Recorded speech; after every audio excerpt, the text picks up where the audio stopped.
Hi again. So let's start. First step in the plan.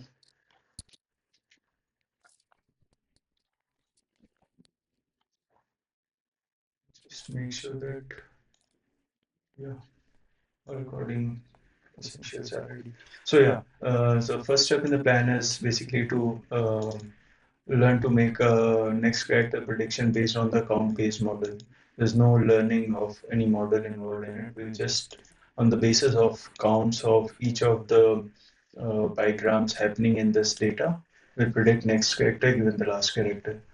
Let's switch to the code window.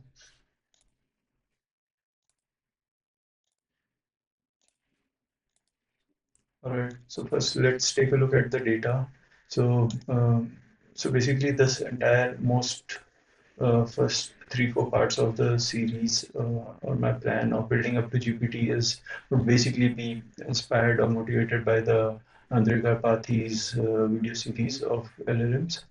I did the coding along the videos more than 1 year back for those, but as I'm building again, I'm going for even more right now. So I thought it would be better to start from the scratch and have a revisit at all those concepts of the LLMs and then build into more complex things as soon as possible. So yeah, here this dataset is a series of names of people, and what we want to do is build a model that can generate a name when prompted to do so.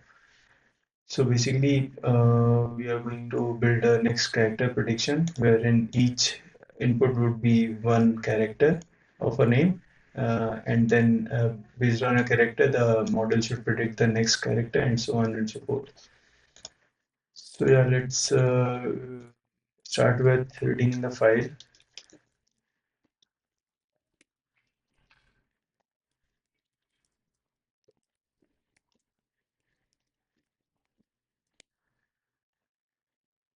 Okay, so we might have to split it.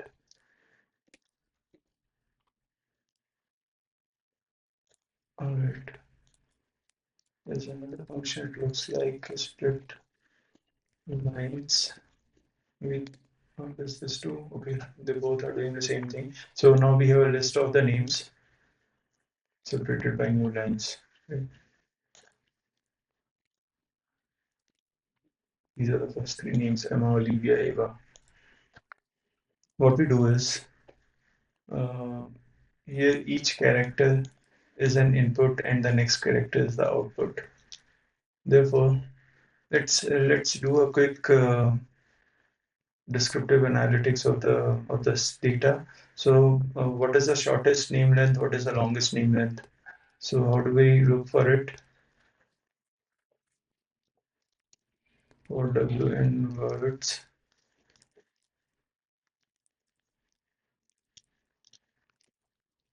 length of W, and we take a min of this. So, minimum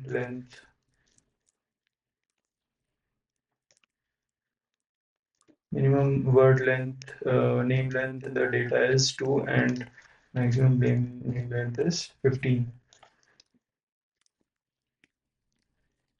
There are total 32,000 names in the data. Now, what we need to do is we need to look at how the input and outputs would look like for WN. Let's say we just sample one first name and look at it.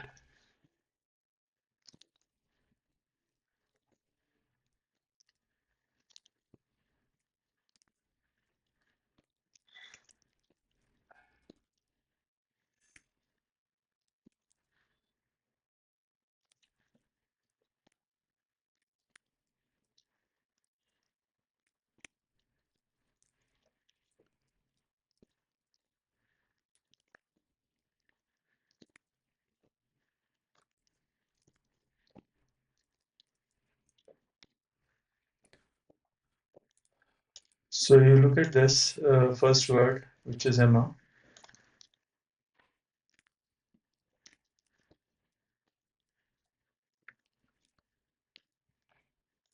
Emma.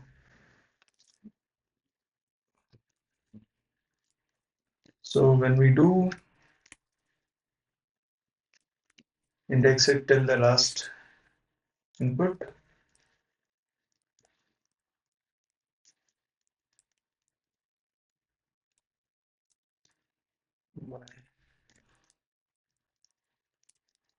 W is Emma. Okay.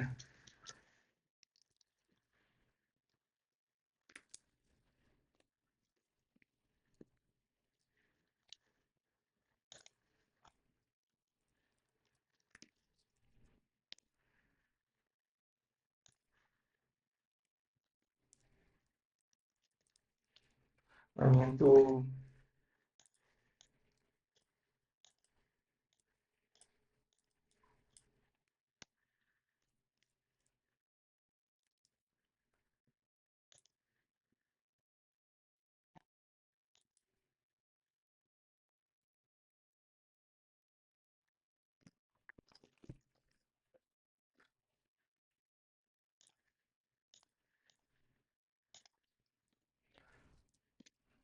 so basically here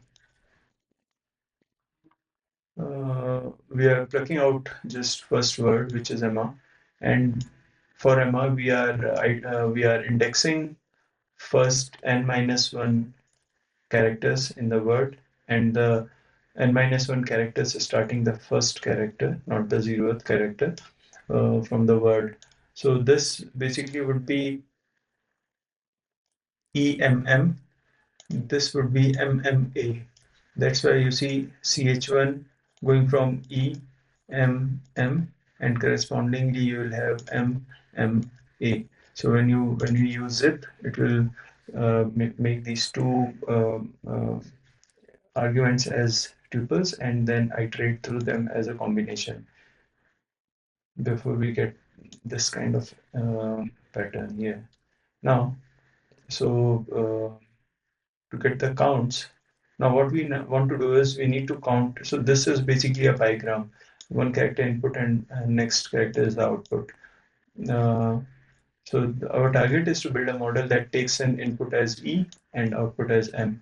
When it takes input M, outputs M, so on and so forth.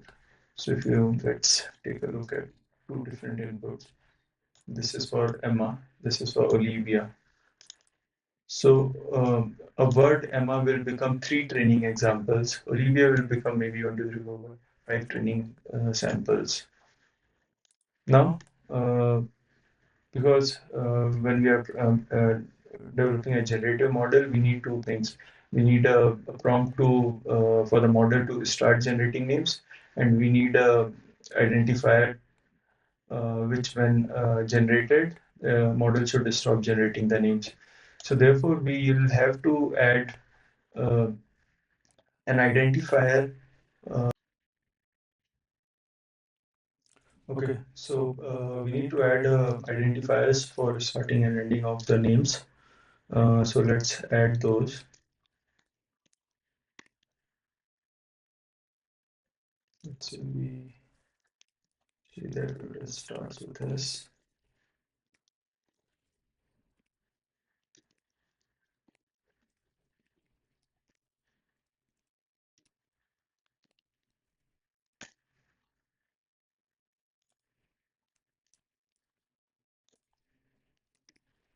And once we have added start and end identifiers, we need to iterate on this new CHS variable.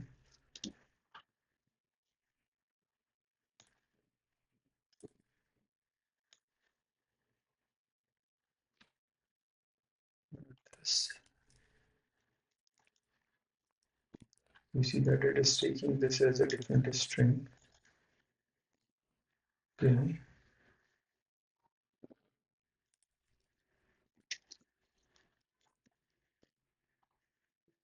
All right. So yeah, now we see that when this is an input, you have added an extra, two extra um pair of data for each name. Input is the start, and output is the first character of the name. And last example is when you input the last character of the name, output is the end token. So this is what it would look like. The thing is when we are going to build a matrix of the counts of each bigram, so this is basically a bigram, this is another bigram. So these start and end are going to get a lot of redundancies. So instead of this, it is also safe to instead do just a dot or any special character so that it doesn't interfere with the characters in the names. So if we do that, our input outputs would look like this. Now let's calculate the uh, bigrams basically. Let's say crowns bit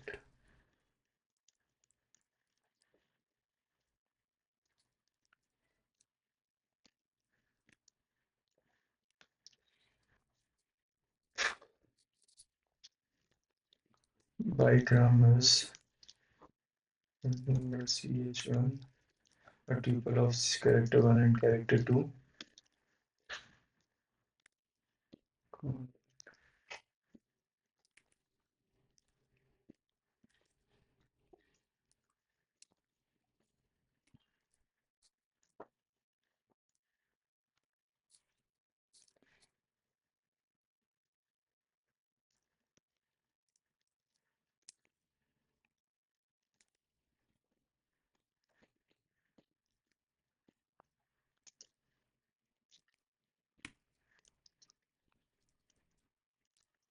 So we make a bigram that is a tuple. Let's say we print this. Now this is a tuple bigram. This also becomes the key in the dictionary of counts.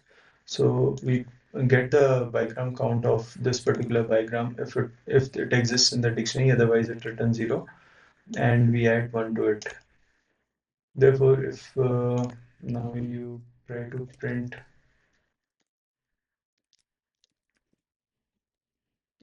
count state,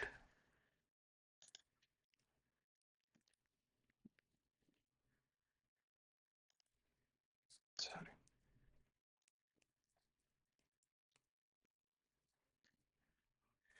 Hmm. So this is what our dictionary looks like. The bigram dot e exists comes one times, em comes one times, and so on and so forth. Yeah, keys are the bigrams and values are the counts. Now uh, we can let's say we do it for entire words.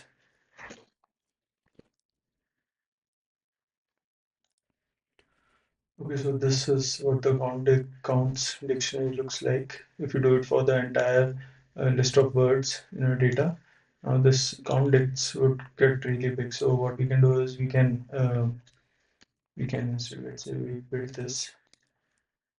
Once it is built, this is what it looks like. So it will have a lot of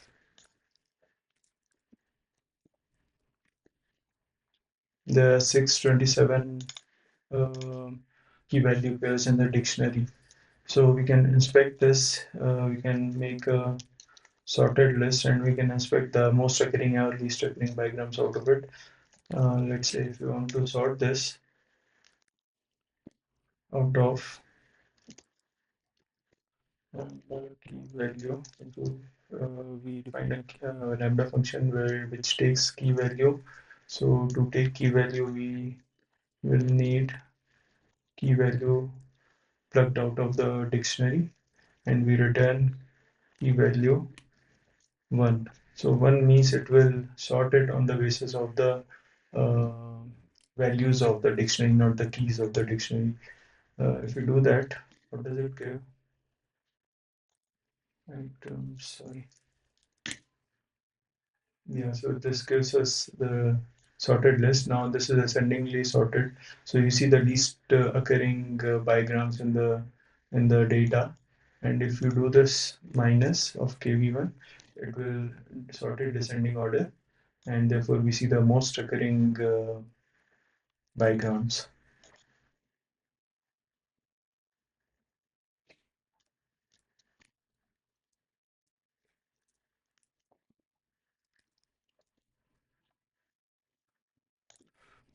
Okay, now we have the counts. What we need to do is we need to build a matrix out of this, which would have rows and columns uh, equal to the number of characters in our data, which is all the alphabets A to Z. So basically it is 26. But also we have added this extra uh, period character into our data to build the identifiers of starting or ending and string. Therefore, our data becomes of length 27. We need to build a matrix that will contain count at each position of rows and column. It will contain count of bigrams occurring. So I'll explain that. Let's To do that, we'll need to build some mapping, which would be first. Let's build a vocab. Vocab is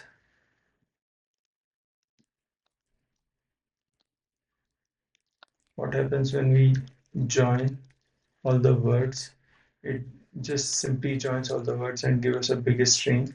Out of this, if we do set, it gives us a unique characters in that entire joined set. And if we do a list of it,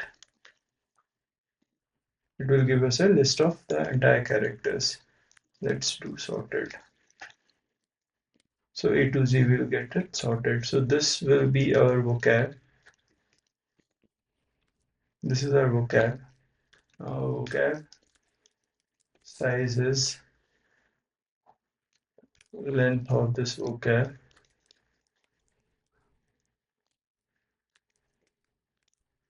Vocab size comes out to be 26. Before that,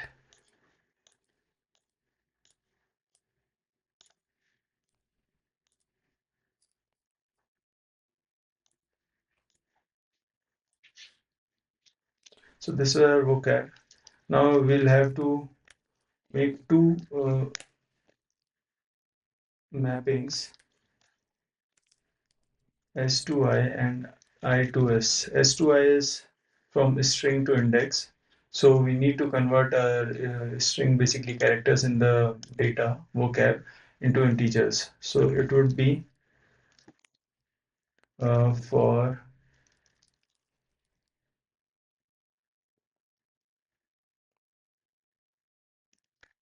I and CH character in enumerate vocab.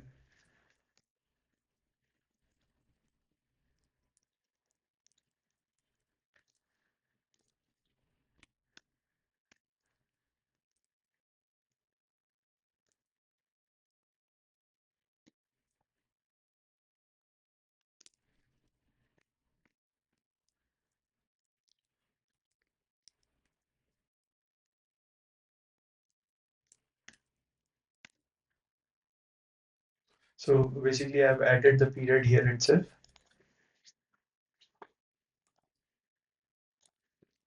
Our vocab size will be length of vocab.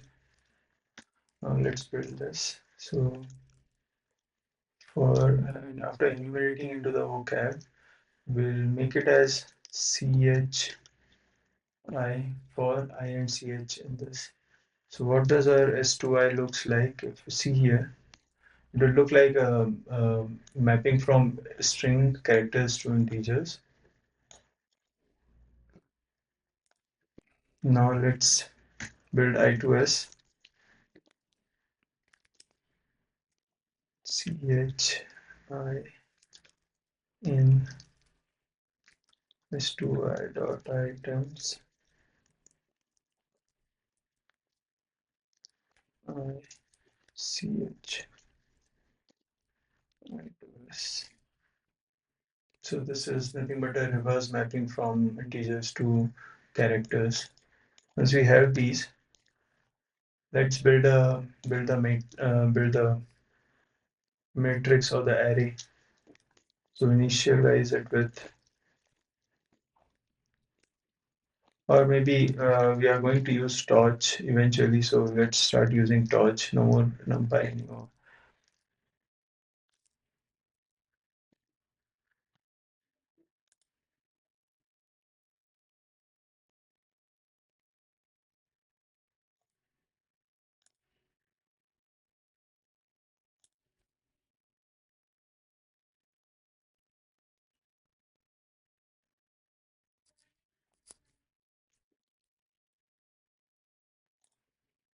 Okay, sorry. So I had to take a break because my Python kernel kept crashing. I had to reinstall a new kernel, a new environment.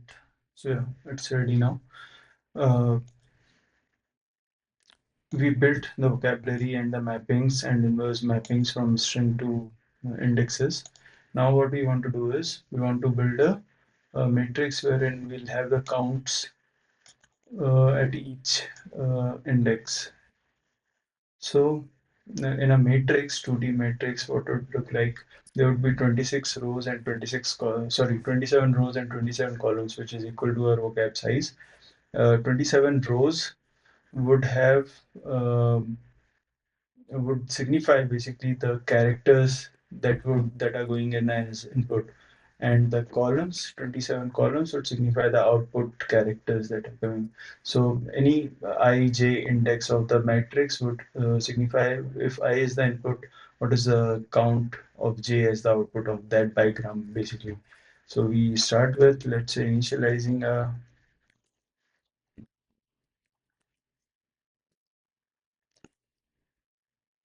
toss dot zeros. Okay, so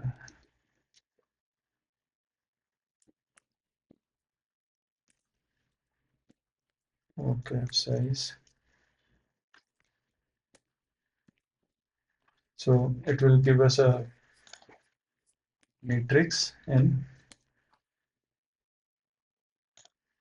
now we basically, let's copy paste this entire thing, and now instead of filling in a dictionary, what we need to do is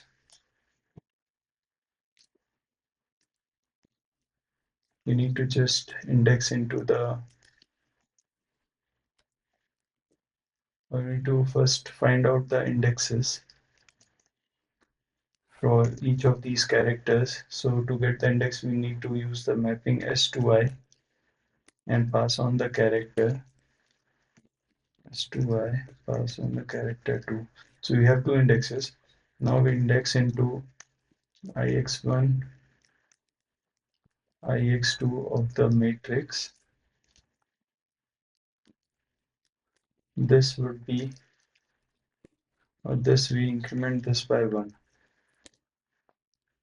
And once we have done this,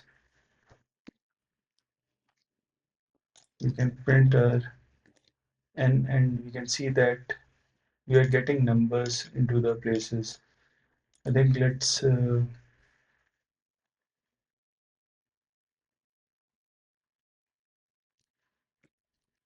see what is the d type of this. Okay, it's going float. Maybe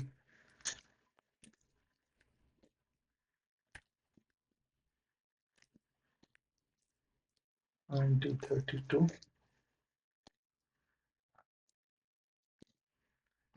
Okay, I can rotate the float d type so that we can easily view the counts. Now you can see there are counts 4210306 in this. So what does this mean is, let's say index, take a row of this n. If you see, this is of the length n, this is a vector of length n. So index into the first row of n. First row is corresponding to the, if you look at s2I dictionary, zeroth row is corresponding to dot. So whenever our input is dot, This is the input. What is the count of the output characters? So count of the output characters dot is 0. Count of the output character A is 4410 and so on. So these would be 27 character output counts. Now, I think this is not a good way to visualize it. So let's say uh, we try to visualize it using matplotlib.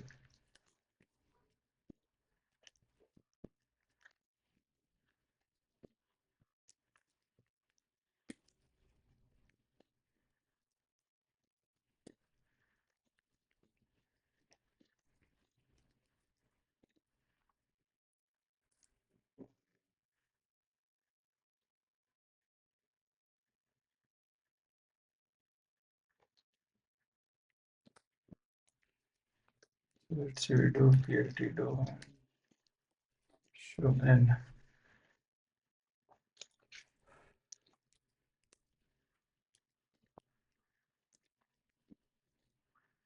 So you see the darker any cell shows, the more count it has, the lighter it is, it's 0.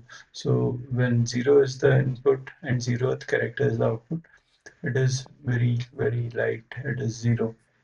Because in our end, the first cell was 0 count.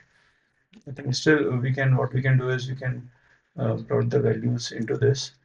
So let's say we build an annotation variable which is mp like n b type equals to dot 2032.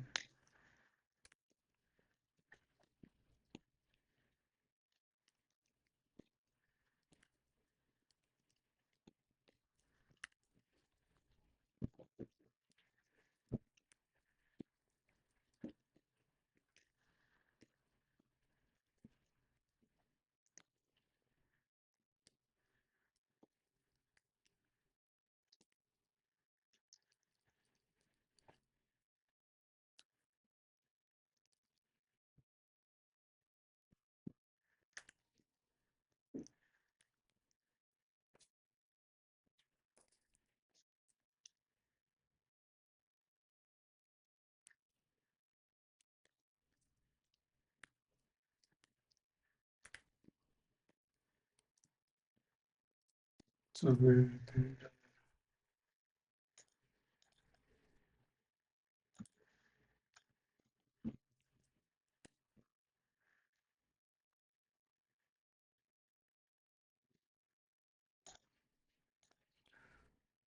okay, I think we need to, because we are entering a string into this, we need to take the d type as object.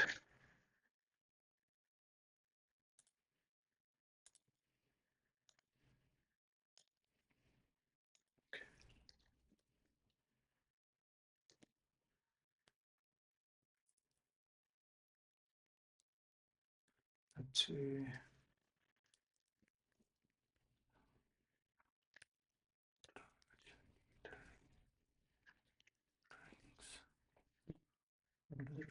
attributes.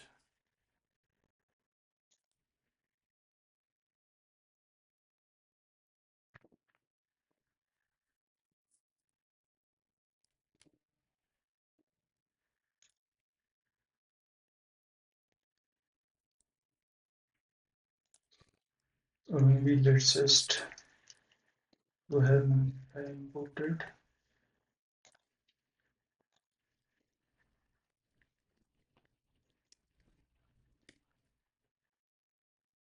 Let's just not going to approach here, just use it as numpy. So we have an annotation. Now let's just you can say as start heat map where data is n annotation equals to annotation c map equals to rows.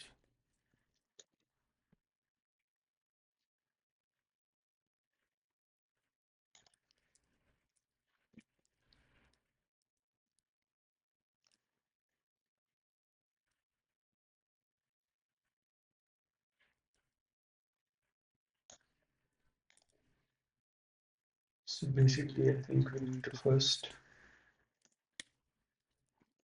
convert an count matrix into data frame.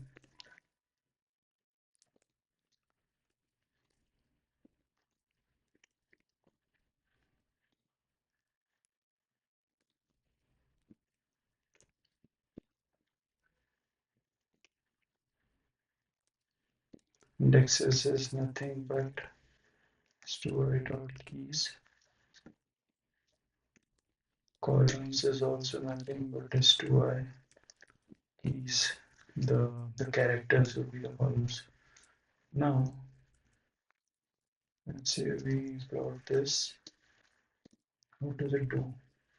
Okay, we are getting the X and Y indices correctly, and the shades. Now we need to uh, add this here.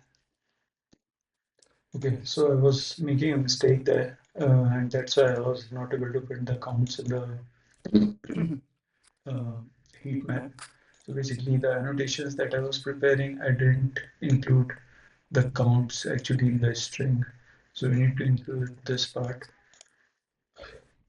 Therefore, we get the mm, row and column indices or the index or the characters along with the counts in each. So here you can see in the heat map that the first column is dot, first row is dot. So dot followed by dot, this bigram is happening 0 times. That means that there are no samples where word is, the name is without any alphabet. You see, this is a very commonly occurring instance. So A is followed by dot. That means a name ending in A is very common. A name ending in N is also very common. So this is how we can interpret this plot basically. So now what we need to do is we have the counts of each bigram in this chart in this N. Now what we need to do is we need to sample from this particular count tables or count matrix. To sample it, we'll have to convert these into probability distributions because let's say you assume you are talking about any row. Let's take this Y row of the table. So if your current character is Y, you want to predict what is the next character going to be. And to predict the next character, we need to find the probabilities of each of the characters that can come next given the current character is Y. So every row in this needs to be converted into probability distribution. And probability distribution has a property that all these are numbers between 0 and 1 and they all sum up to 1. So if we divide any row, each element of a row by the sum of that particular row, it will become probability distributions. So let's say we divide n by n dot sum of dimension 1 because we are collapsing the first dimension. We are collapsing the columns. There won't be any more columns. Each row will have one sum and keep dim equals to true. So now if we don't keep the keep dim true, let's say we don't do this and instead let's compare the shape of these two things. So this, if we use keep dim equals to true, the shape is 27 by 1. This is a column vector. If we don't use keep dim equals to true, this is a row vector. So when we are basically doing something like n divided by n dot sum n dot sum this, when we are doing this, this is a 27 by 27 matrix and this is 27 a row vector of 27. So as per the broadcasting rules, the row of a vector of row vector of 27 will get replicated 27 times and then subtracted from element-wise subtraction from the n. But if you see, um, each value in this particular sum, this sum is basically a sum of a row. So ideally, one particular value, first particular value of it should be getting divided by each element. Each element in this row should get divided by the sum of this entire row. And if we are not keeping dims equal to true, this is happening the other way around. Each element in this 27 length row is getting divided by a sum of each of the row one each rows respectively. So that is the wrong way of broadcasting. Therefore, we'll have to do it with keep dims equals to true.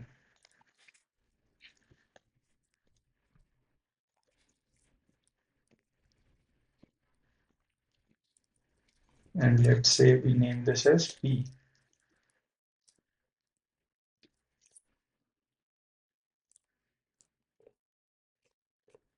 Now we built a probability matrix. Let's say each row should be summing to 1 here.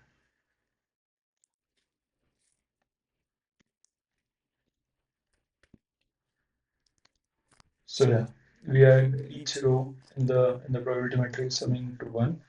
So it's all right. Now we have probabilities. Each row is a probability distribution given input of that character and 27 output characters. What is the most probable ones? Now, let's see how do we sample. Now, there is no learning in this model. We can directly, now we have kind of built a model and we can directly start sampling out of it. So let's say if we want to sample it, mm, we start with a zero index. Zero index means we want to say that dot is your starting character. Now start generating the next characters.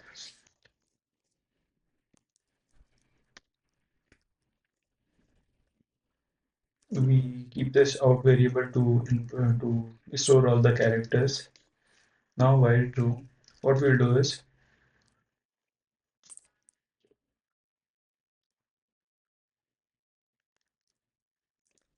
probability equals to p of 0. So p of ix is the probability and new ix will be torch dot multinomial given p number of plus equals to 1, replacement is equal to true. What this will do is toss dot multinomial basically. It will generate indices uh, from the array P, from the vector P. Let's say there are 27 elements. So from 0 to 26, out of these indices in this range 0 to 26, it will generate any one sample with this probabilities at the probability of this. So depending upon the highest probability elements will most likely to be generated with this in this outcome of tau of multinomial. So we take item of it. Let me once show this how this works is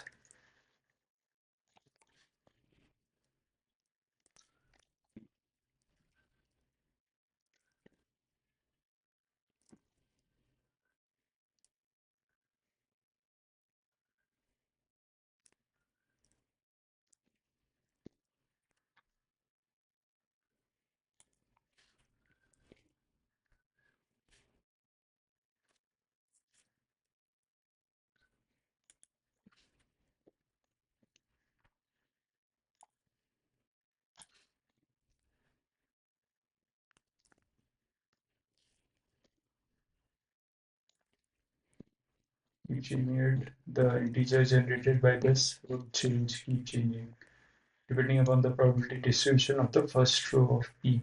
If you are generating 10 integers, we can keep sampling randomly at the as per the probability distribution.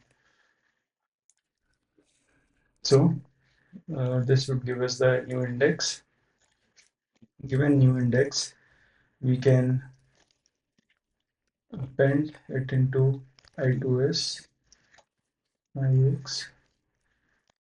If now exit condition, if while generating the characters, if we ultimately reach where ixi is again 0, we simply break out of the loop and we print dot join out. And let's say if we want to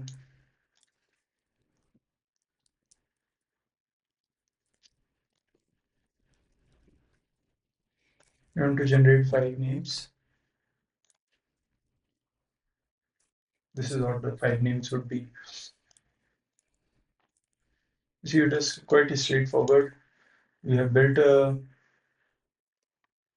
count matrix. Out of this count, they can also be normalized across the rows to get the probability distributions for each character. And then you can use it to sample. So basically, let's say if we start with 0. Start with 0. Let's say for the first case, the random index that comes is of E. So the first generation generated character is E. Now, once the generated character is E, when we append it to the out matrix, array, and then we go on to the row of E. Now, given the row of E, as per this probability distribution, which should be the next predicted outcome? So let's say given this, next predicted outcome should be L. So L, we add L to our out array, and then we move on to L row, and so on and so forth. It will keep generating characters unless the next character generated is dot again. Any of these. Once we have a dot, we uh, stop generating further. So that's what is happening in this code. That's what is happening here. So you can see without any learning or anything, we just with the basis of looking at the current character and predicting next character based on the count matrix, we were able to generate these words or names basically. Now we want to see how we want to evaluate how are these generations actually, how is this model doing basically. So to do that, we want to understand one thing about maximum likelihood estimation. So likelihood is nothing but product of all probabilities of anything happening. So let's say, let me code it here for WN words 1 CH is equals to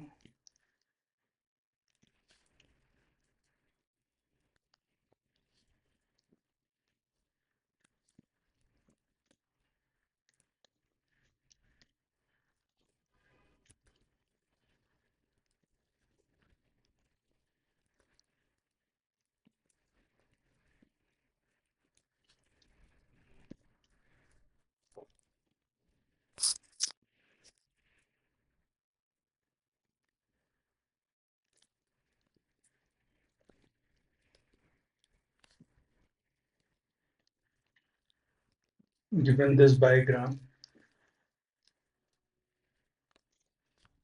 probability is nothing but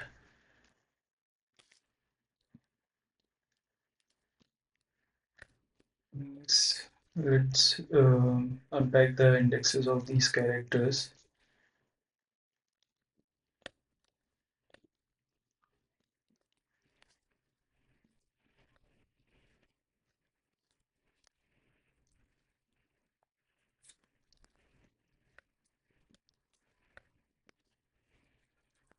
This is the probability of this bigram.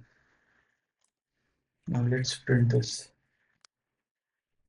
Maybe.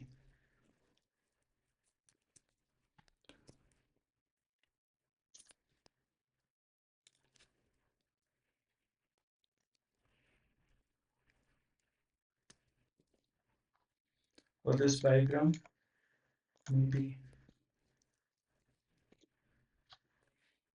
dot e, the probability is 0.04.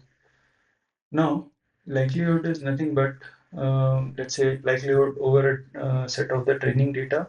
So there are, let's say, 100,000 bigram pairs in the training data.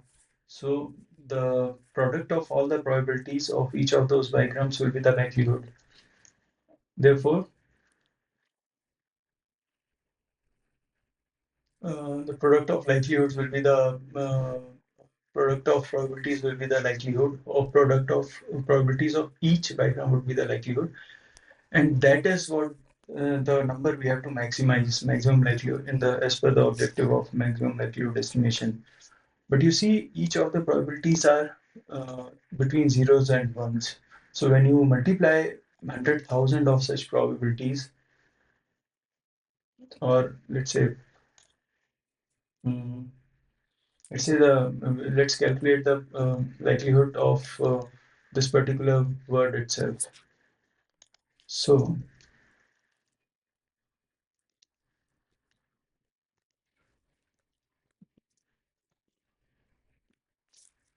we start with a probability likelihood of one,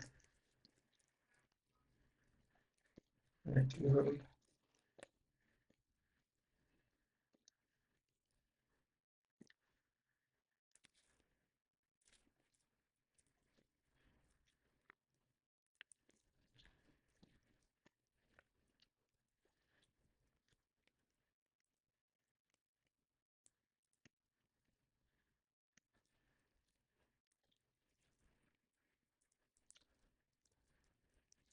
If we keep multiplying this, what happens is,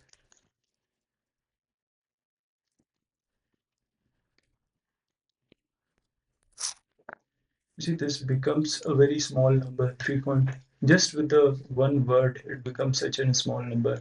Let's say if we take 5 words, it would become further very e to the power minus 34. So this is going as a very small number. Therefore, if we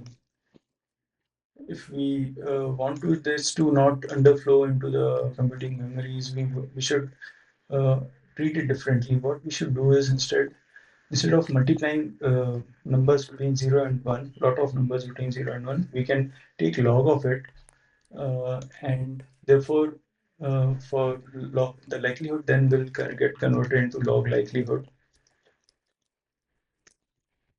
and log of multiplications of lot of numbers gets uh, equal to the summation of log of each of those individual numbers. So once we have calculated probabilities, log of probabilities will be dot dot log of probability. So individual probabilities, log of individual probabilities, we will then uh, log likelihood will be equals to log prob. Now let's say we print this over 5 word data set. So we get a value of minus 77. Now maximizing likelihood is same as maximizing log likelihood, because they are both monotonous functions. Now maximizing this is, we want to try to bring this minus 77 number to 0. That's the maximum it can go to. Now as per the semantics of objective function or loss function, we want to minimize something. Loss function, the value of loss has to be minimized. We don't like it to be maximized. So uh, we convert this into negative log likelihood, and uh, we convert this into negative log likelihood, and we now want to minimize this number, and minimum we can go to is 0. So this number is what we want to minimize. Also, so this we have calculated over the training data set. Uh, what we can do is we can calculate the mean of it, so that it doesn't start from a large number. We count the number of samples and we divide this by n. Now we want to minimize 2.4302. So this is the loss we want to minimize. So if we remove this, we are calculating right now the loss negative log likelihood over five words list. Now we want to do it over entire list. Okay, we are pretty close still. Uh,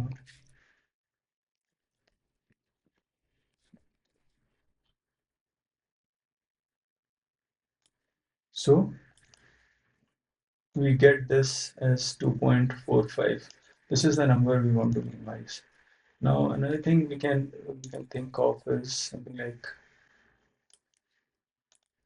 what is the likelihood or negative log likelihood of a word, of any particular word? Let's say the word is Ribank. So with this word,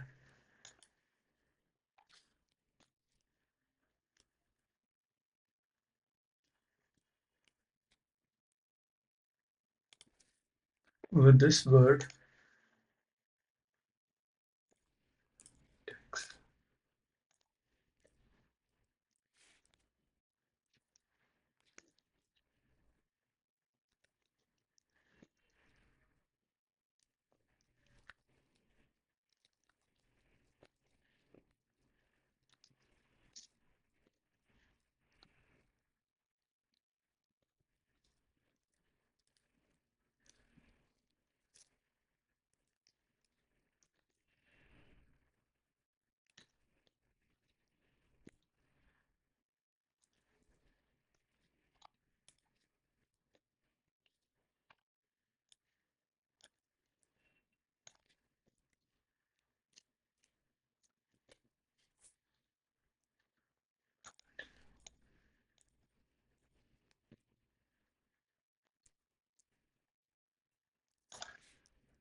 so we see.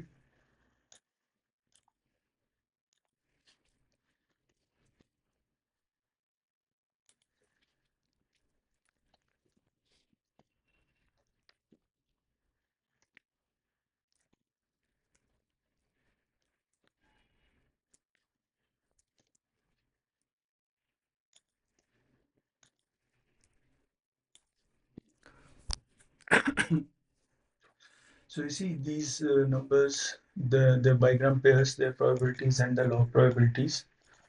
Log probabilities would be keep accumulating to the log likelihood, and then we convert, take the mean of it and invert the sign of it, so we get negative log likelihood.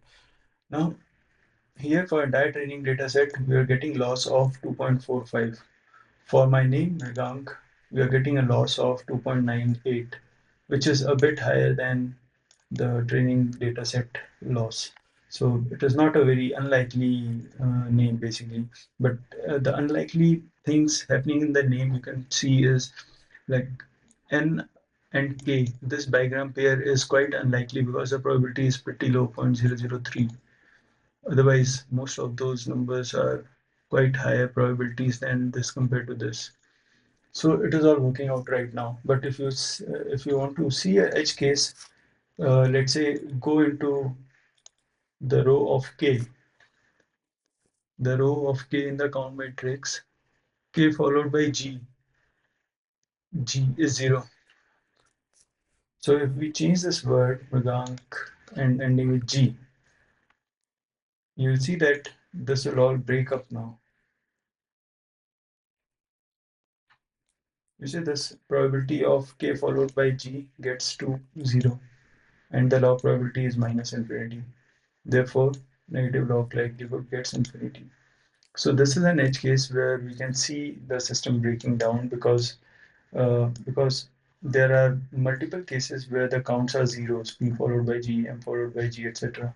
So when in each of these cases, wherever the case comes where The system has to calculate the log likelihood of these bigrams occurring together would be zero. It will just give log probability infinity, and therefore the log likelihood will get infinity. So to handle this situation, we do something called as regularization or smoothing of these counts. The smoothing of these counts is just add some false counts to the count matrix so that it doesn't generate the zero number basically. So log zero doesn't keep happening now. So if we do, let's say, uh,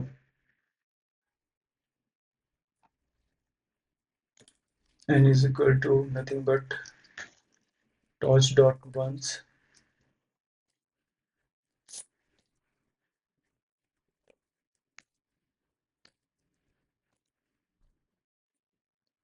Cool. So all the zeros have been converted to ones now. Now if we